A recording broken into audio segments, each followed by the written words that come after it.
وكل محدثة بدعة وكل بدعة ضلالة وكل ضلالة في النار.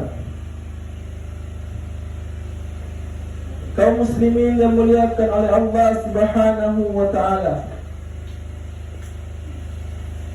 lewat mimbar yang mulia ini izinkan kami membawakan khutbah yang berjudul Hadirkan Kesadaran akan Kematian. Marilah kita renungkan bahwasannya kematian adalah sesuatu yang pasti dan tidak bisa dihindari oleh siapapun di dunia ini, baik yang kaya maupun yang miskin, baik seorang pejabat maupun rakyat biasa, yang tua maupun yang muda, yang kuat ataupun yang lemah, semua akan merasakan yang namanya kematian. Allah Subhanahu wa taala berfirman dalam surat Al-Imran ayat 185.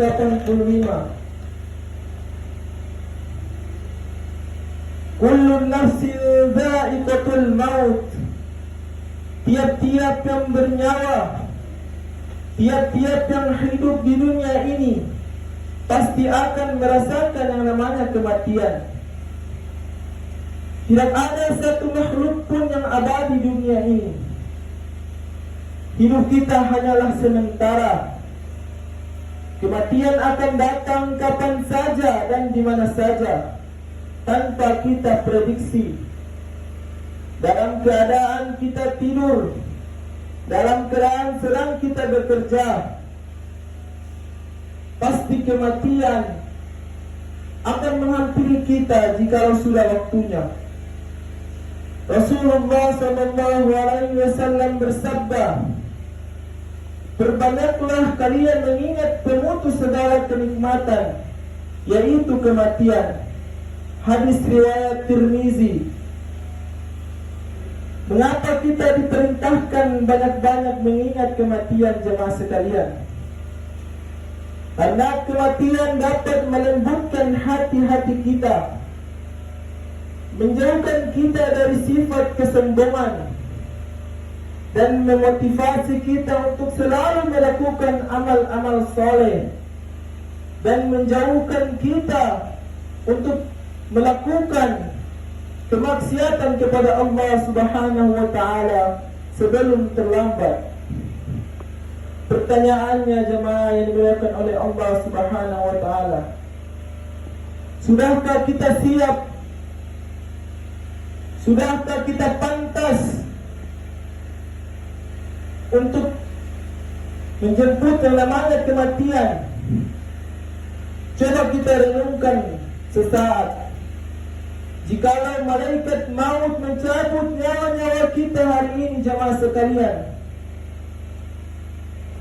apa yang sudah kita persiapkan untuk menjemput kematian?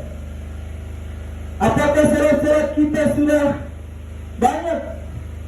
Apakah surat-surat kita sudah khusyuk? Apakah surat-surat kita sudah benar, jemaah sekalian? Karena yang pertama dihisab kata Allah Subhanahu wa taala adalah surat-surat kita, adalah amalan-amalan surat kita. Kalaupun dalam pekerjaan kita, entah nelayan, pedagang, kita tidak dapat melaksanakan salat pada tepat waktu, maka ada yang namanya salat jamak. Kita diperintahkan untuk menjamak salat kita.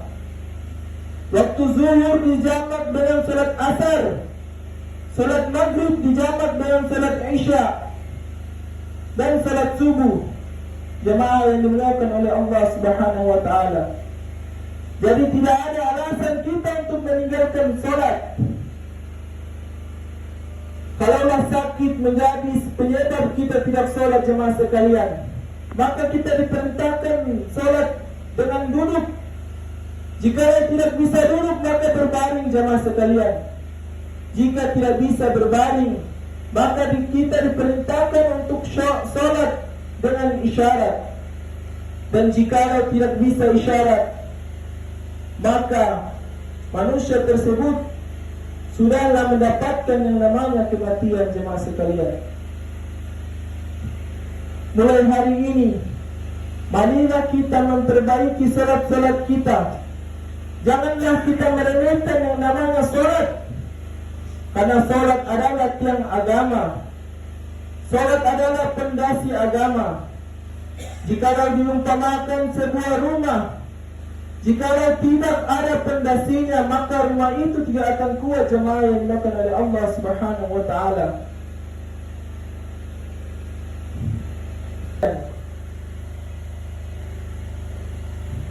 Tidak ada dosa yang dikatakan oleh Allah dan Rasulnya. Tidak ada dosa yang langsung diterangi oleh Allah dan Rasulnya melainkan dosa riba, jemaah sekalian. Maka jangan kita bermain-main dengan yang namanya riba. Yang ketiga, bagaimana kita menjaga lisan-lisan kita dari yang namanya ghibah dan fitnah.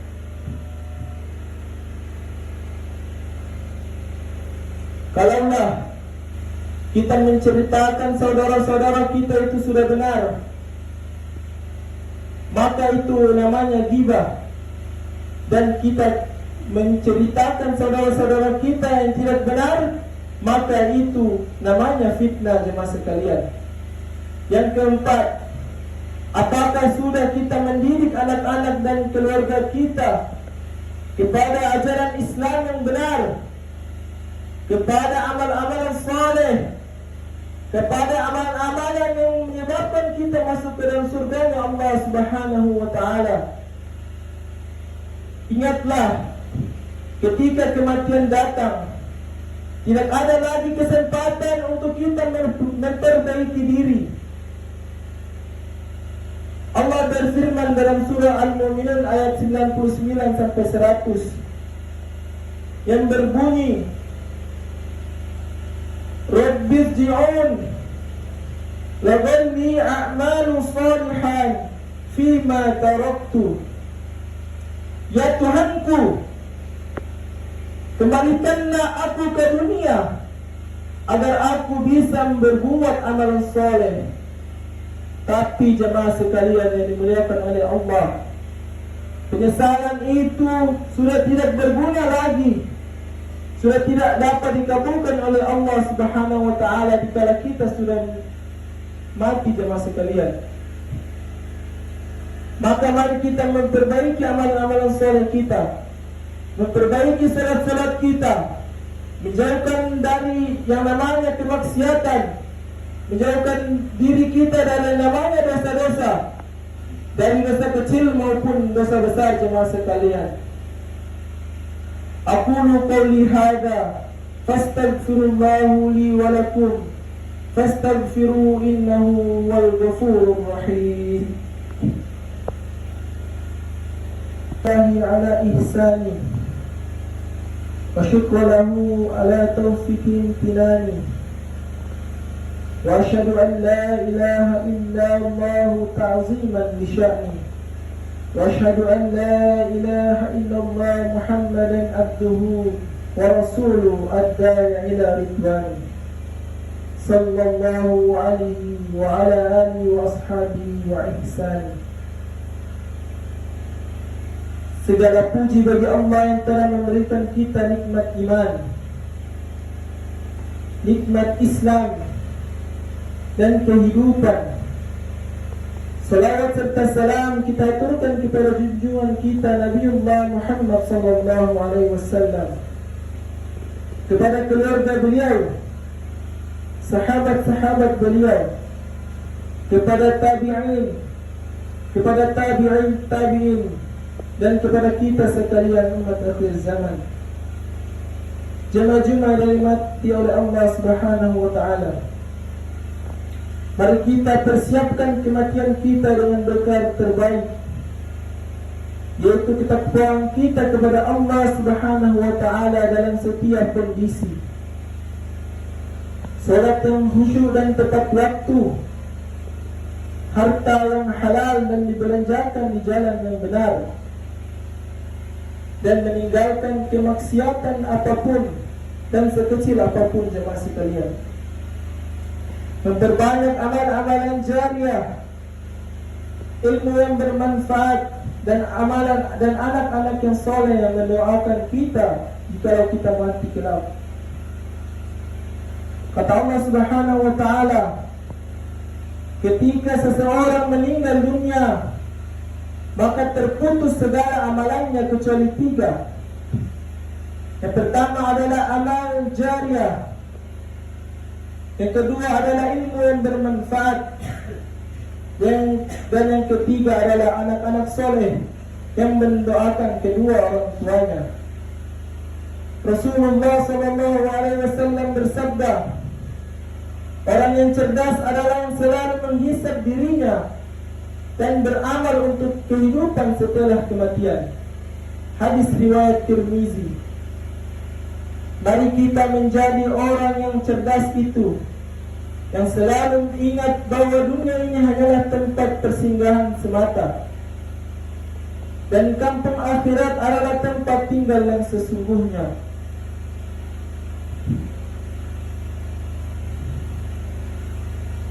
Inna Allah wa malaikatahu yusalluna 'alan nabi ya ayyuhalladzina amanu sallu 'alaihi wa sallimu taslima. Allahumma salli 'ala Muhammadin wa 'ala ali Muhammad kama sallaita 'ala Ibrahim wa 'ala ali Ibrahim innaka Hamidum Majid. Wa barik 'ala Muhammad wa 'ala ali Muhammad kama barakta 'ala Ibrahim wa 'ala ali Ibrahim innaka Hamidum Majid. Allahumma ighfir lil muslimina wal muslimat wal mu'minina wal mu'minat al ahya'i minhum wal amwat. Ya sami'un qaribun mujibu da'wat la qadiyal hajat. Allahumma ansur ikhwanana al muslimina fi Gaza. Allahumma ihfazhum bihifzik wa thabbit aqdamahum warzuqhum min halalika wansurhum 'alal yahudi wan nasir wa man amanahum fi udwanihim. Rabbana ighfir lana dhunubana wa israfana fi amrina wa thabbit aqdamana wansurna 'alal qawmil kafirin. Rabbana la tuzigh qulubana ba'da idh hadaytana wa hab lana min ladunka rahmah innaka antal wahhab. Rabbana taqabbal minna wa qiyamana wa sa'ir a'malina wa tub 'alaina innaka antat tawwabur rahim. Rabbana ighfir lana wa lil ikhwanina alladhi sabaquna bil iman ولا تجعل في قلوبنا غلا للذين آمنوا ربنا إنك رؤوف رحيم. اللهم أعز الإسلام والمسلمين واهلك كفرة والمشركين وأعداءك يا عزيز يا قهار يا رب العالمين. ربنا آتنا في الدنيا حسنة وفي الآخرة حسنة وقنا عذاب النار. سبحان ربك رب العزة عما يصفون والسلام على المرسلين والحمد لله رب العالمين. آمين يا رب العالمين. أقيم الصلاة.